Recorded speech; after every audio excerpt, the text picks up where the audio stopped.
तो जी हमने आपको अपडेट्स दे दी थी about what is happening in Bürgenstock और वो टेक्निकल सतह की मुज़ाकरात जो हैं वो चल रहे हैं, अग्रीमेंट्स भी हो रही हैं, कुछ पॉजिटिव डेवलपमेंट्स भी हैं। Let's talk about it. Professor Naeem Zafar हमारे साथ हैं, यूनिवर्सिटी ऑफ कैलिफोर्निया बर्कले से हमें ज्वाइन करते रहते हैं और अमेरिका की साइड का पर्सपेक्टिव जो है वो बड़ी अच्छी तरह हमें समझ आ जाता है। प्रोफेसर साहब, हाउ इज़ इट गोइंग? सबसे पहले तो बताएं कि क्या रिएक्शन है अमेरिका में? Is there a sigh of relief, जिस तरह हम बाकी पूरी दुनिया से ये सुन रहे हैं कि फाइनली वो टॉक्स जो फंसी हुई थी अब वो हो रही हैं और actually if you don't look into the nitty gritty of it, overall बड़ा अच्छा माहौल भी है और कुछ positives are coming out of it as well.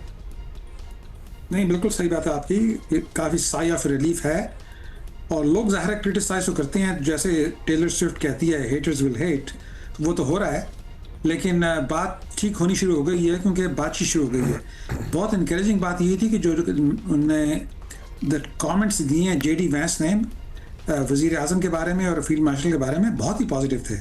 कह रहे हैं अपनी मेरे दो लोग मेरे होते हैं करीब, एक है इंडियन है, एक पाकिस्तानी है, उसकी बीवी इंडियन है और फील्ड मार्शल आसिम मुनीर पाकिस्तानी है। कह रहे हैं सबसे ज़्यादा मेरी बातें इन दो लोगों से होती है और आसिम मुनीर से ज़्यादा होती है बीवी से ज़्यादा पिछले। तो बहुत पॉजिटिव कमेंट, ऐसे कमेंट मैंने कभी नहीं सुने थे पहले इसके बाद। बिल्कुल, वो एक बड़ा माहौल एक अच्छा सेट कर देते हैं। अच्छा, अब प्रोफेसर साहब हम ये भी आपसे जानना चाहते हैं, सर्वेस भी आ रहे हैं मुख्तलिफ किस्म के, जहाँ अमरीकी अवाम का मिला जुला रद्द अमल आ रहा है, लेकिन आपने कहा साई ऑफ रिलीफ भी है।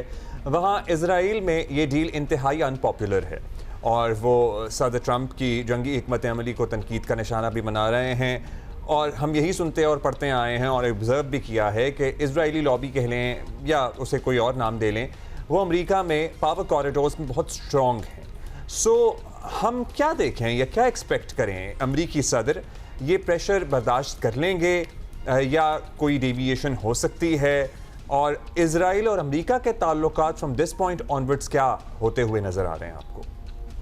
इजराइल और यूएस के ताल्लुकात में एक क्रैक आ गया है फाइनली 10, 20, 30 साल के बाद। वाइस प्रेसिडेंट ने भी ऐसी बातें खुल के की हैं, बल्कि राम इमैनुअल जो कि थे ओबामा के चीफ ऑफ स्टाफ थे, उन्होंने भी खुल के कह दिया है कि अमेरिकन टैक्स पेयर क्यों उनको ओपन चेक बुक रखी हुई हम क्यों उनको सप्लाई करते रहते हैं। जो यंग जनरेशन है वो तो डेफिनेटली इनकी सेंटीमेंट चेंज हो गया है। So I think there is a sea change. It is not going to be quick क्योंकि इजरायली लॉबी आपने कहा है बहुत स्ट्रॉन्ग है, उसमें कुछ ऐसा लगेगा, लेकिन उन्होंने एक लेफ्ट टर्न ले लिया है। तो वो left turn Aahista Aahista wide होता जाएगा, उसकी चेक एंड बैलेंस आ जाएंगे, अनलिमिटेड सपोर्ट नहीं होगी, चेक सपोर्ट होगी। American interest take number 1 priority, Israeli interest should be number 2 priority. तो वो we are beginning to see that crack, that's very good. अच्छा प्रोफेसर, ये भी बताइएगा, सो वी फोरसी बहुत सा बातों पे अग्रीमेंट हो जाएगी दोनों की, because intent is there from both the sides to make it work, which is a great beginning for any मुज़ाकरात। कुछ भी हो रहे हो तो वो अच्छी चीज़ है, but at the same time कभी-कभी लगता है हुमा कि it is too good to be true. That and professor साहब, आपसे हम ये पूछना चाहते हैं, who's going to make sure after the 60 days have passed, although ज़रा कबल अज़ वक्त है इस बारे में बात करना, but still let's do it. Who's going to make sure कि सारे मुआहदे जिन पे दस्तखत हुए हैं, जिन पे अग्रीमेंट हुई है, वादे किए गए हैं कि हाउ टू मूव फॉरवर्ड, हमें इजराइल का रोल पता है, वो कभी नहीं मानेंगे और वो हमेशा कुछ ना कुछ करते रहेंगे कि ये सब कुछ जो है ये डीरेल हो और बैक टू ज़ीरो आए। You think the intention of both America and Iran is very strong कि अब जो हम साइन कर रहे हैं मुआहदा ये लिटरली अगले 30-50 सालों के लिए है, and that is how it should go? नहीं, आपकी बात सही है। इजराइल तो शरारतें करने की बहुत कोशिश करेगा और बदमाशी भी करेगा, लेकिन इजराइल को पता है कि सिर्फ you can not win this war by bombing the other country. उन्होंने बेशुमार खुल के मारने की कोशिश की है, मारते रहे हैं 30 दिन 45 दिन, लेकिन couldn't win. So solution they also realize कि at the end of the day diplomatic solution होगा। अच्छा, इजराइल को क्या चाहिए? इजराइल को सिर्फ 2 चीज़ें चाहिए। एक कि अगर ईरान में न्यूक्लियर बम ना हो ताकि उनको खतरा ना रहे। दूसरी बात यह है कि हमारी जो है ना, हमारे जो मिसाइल आते रहते हैं लुबनान से हिजबुल्लाह के, वो आने ख़त्म हो जाएं। That's it, those 2 things. तो कैसे करेंगे? जो न्यूक्लियर की बात हो रही है वो तो ट्रम्प साहब कर रहे हैं, तो कोई ना कोई उसमें सेटलमेंट हो जाएगी अगले या 60 डेज में या 90 डेज में। जो इस मिसाइल्स की बात है उसमें ये है, उसने सदर्न लुबनान में आ गया है इसराइल, वहाँ वो बफर जोन बनवाएंगे। वो 40 किलोमीटर का होगा या 100 किलोमीटर का होगा। उसमें या तो इंटरनेशनल फोर्सेस रहेंगी या डीमिलिटराइज जोन होगा, जैसे Korea, north and south Korea में है, लेकिन उसमें इजरायली इन्फ्लुएंस होगा। तो लुबनान को वही सेटल करना पड़ेगा, कुछ टेरिटरी इनको सेक्रीफाइस करनी पड़ेगी, जैसे इस शाम ने की थी, सीरिया ने गोलान हाइट्स 67 के लिए ना कभी वापस करेंगे ना करना चाहें, तो दुनिया तो उसमें हो गई है। तो ये दो चीज़ अगर सेटल हो जाएं तो इसराइल मेरे ख्याल में बैठ जाएगा और समझ जाएगा कि ये बात जो होनी थी हो गई, बस आगे अपनी इकोनॉमी पे फोकस करो। अच्छा, अब ये बताइएगा प्रोफेसर साहब कि ईरानी वफ़द ने ओमान का दौरा भी किया। अभी तो 60 दिन तक ज़ाहिर है कोई टोल वगैरह नहीं है अपना हॉर्मुज़ में, फ़ी आमदोरफ्त जहाज़ों की, और एक मैकेनिज़्म भी बनाया जा रहा है जिसमें सुरंगें, बारूदी सुरंगों को हटाया जा सके। लेकिन जब ईरानी वफ़द ओमान जाकर ये कहता है, ये बात करता है कि जी हम कोई मैकेनिज़्म बनाने पर गौर व खौज़ करें, सो आपको फ्यूचर क्या नज़र आ रहा है? क्या ओमान और ईरान का मुश्तरका असर व रसूख जो इस जंग में उन्होंने साबित किया ईरानी साइड ने कि है जी हमारा स्ट्रेट ऑफ हॉर्मुज़ पे, वो कायम होगा, वो इस्टेब्लिश हो पाएगा आफ्टर 60 डेज? इसका कोई मैकेनिज्म बन पाएगा? And how would the world react to it, gulf states and the US as well? So in my mind दोनों मिलके कुछ करेंगे। ये टोल नहीं कहेंगे इसको, वो कहेंगे सिक्योरिटी फीस होगी, तो आपको सेफ पैसेज के लिए हम आपको एस्कॉर्ट भेजा जाएगा। जैसे होता है ना, वो डेलीगेशन आता है, सारा पुलिस का एस्कॉर्ट होता है, एस्कॉर्ट भेजेंगे। अब देखें ना, वो बॉस्फोरस जो है तुर्की में, इस्तांबुल में, उसमें जो एस्कॉर्ट होता है, सब चीज़ें जो ट्रैफिक आती है टर्किश एस्कॉर्ट प्रोवाइड करते हैं। तो ये एस्कॉर्ट कहेंगे ये हमेशा के लिए नहीं होगा, कहेंगे ये 5 साल के लिए है, ये 2 साल के लिए है, ताकि उसमें जो फीस कलेक्ट होगी उसका टोल नहीं कहेंगे, फीस कहेंगे, सिक्योरिटी फी, उसको इस्तेमाल करके वो रिकन्स्ट्रक्शन करेंगे। तो ऐसी कोई सेटलमेंट करेंगे अगले वो 2-3 महीने में कि कुछ ना कुछ उनका रिकवरी हो जाए जो डैमेज हुआ था। That's not a unreasonable thing. अगर वो मुनासिब फीस हो, 1% हो, 2% हो, कोई जो भी देखें क्या होता है, कह रहे थे $1 पर बैरल, तो लोग फिर उसको एक्सेप्ट कर लेंगे। अब जैसे $70 बैरल का था तो 72 हो गया, कम से कम 150 तो नहीं हुआ ना। That's right. प्रोफेसर, ये अब at the heart of this deal जो है ईरान यूएस की, उसमें $300 बिलियन का एक फंड है to rebuild and develop Iran, जिसका बहुत जिक्र हो रहा है। उसकी नुकात जो है अभी डिटेल्स उसकी भी सामने आएंगी, उस पर भी बातचीत होगी, बट इन प्रिंसिपल वो एक है।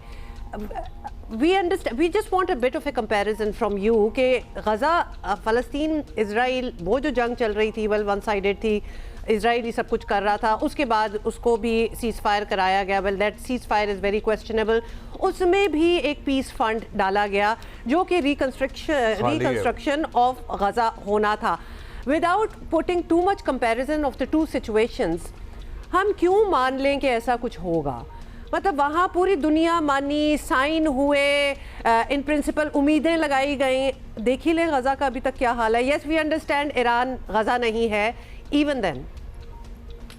I think उसका सवाल एक शॉर्ट आंसर ये है कि चुबन किसको हो रही है?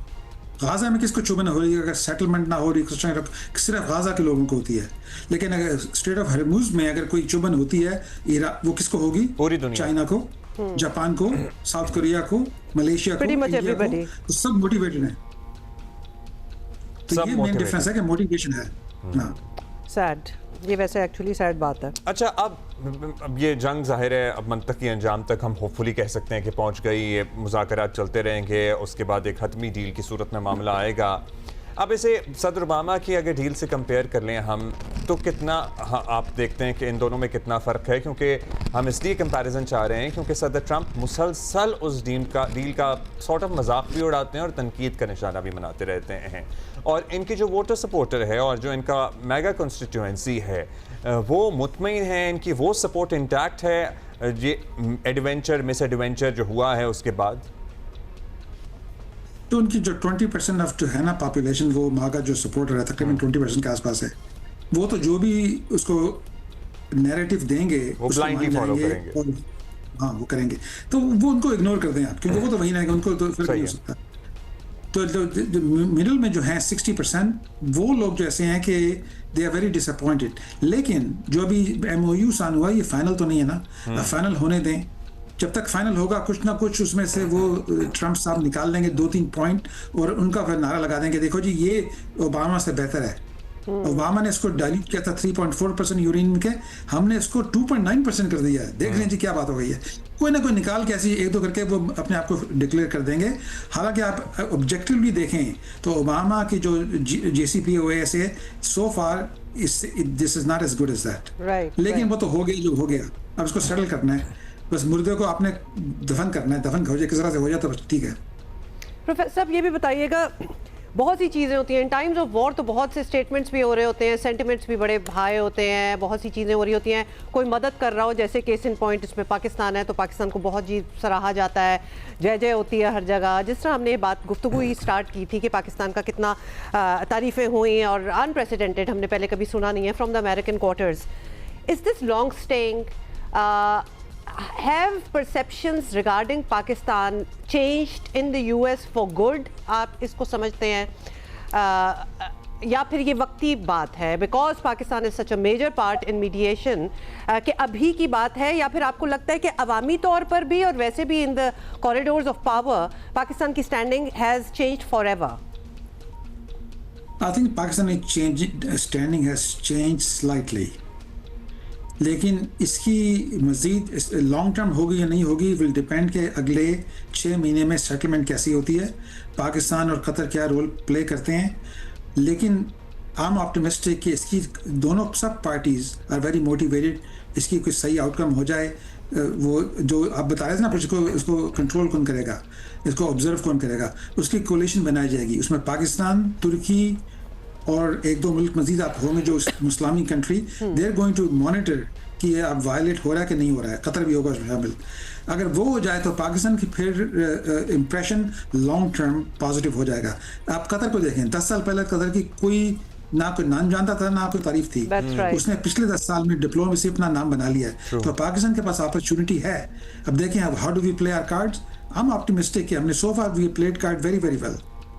अच्छा, हम ये भी आपसे सब जानना चाहेंगे कि हाउ इज़ द भारतीय diaspora reacting to it and looking at this development vis a vis Pakistan. मतलब पाकिस्तान की स्टैंडिंग जिस तरह अक्सर तब्दील हुई है। हम अपनी जंग की बात कर लें जिसको वो ऑपरेशन सिंदूर कहते हैं, और हमारा मार्का हक है जिसको वो अपनी आवाम को सेल करते हैं कि उन्होंने बड़ा कोई तीर मारा, लेकिन तीर जिसने मारा वो दुनिया के सामने है, और आज जो दुनिया देख रही है वो पाकिस्तान की स्टैंडिंग एलिवेट होते हुए देख रही है। So what is their reaction to it? They जले हुए हैं, वो चाहते हैं किस तरह से कुछ सैबोटाज कर दें। लेकिन जब अफगानिस्तान में उन्होंने काफ़ी कोशिश की सैबोटाज करने की, इसको करेंगे तो वो तो एक्सपेक्टेड है। अब यह है कि हम we can play our game at a higher level, कि we should not play India की game, we should play a different game. So I think I am hopeful कि जो डिप्लोमेसी दिखाई गई है अभी प्राइम मिनिस्टर की भी और फील्ड मार्शल की भी, वो डिफरेंट लेवल पे है। उन्होंने एंगेज नहीं किया, बैड माउथ नहीं किया इंडिया को, टोटली इग्नोर कर दिया है। तो जले तो मुँह में कुछ ना कुछ करेंगे। सो आई एम होपफुल कि इसकी स्टैचर चेंज हो रहा है। Maybe we have new leadership coming in to play. Just be hopeful.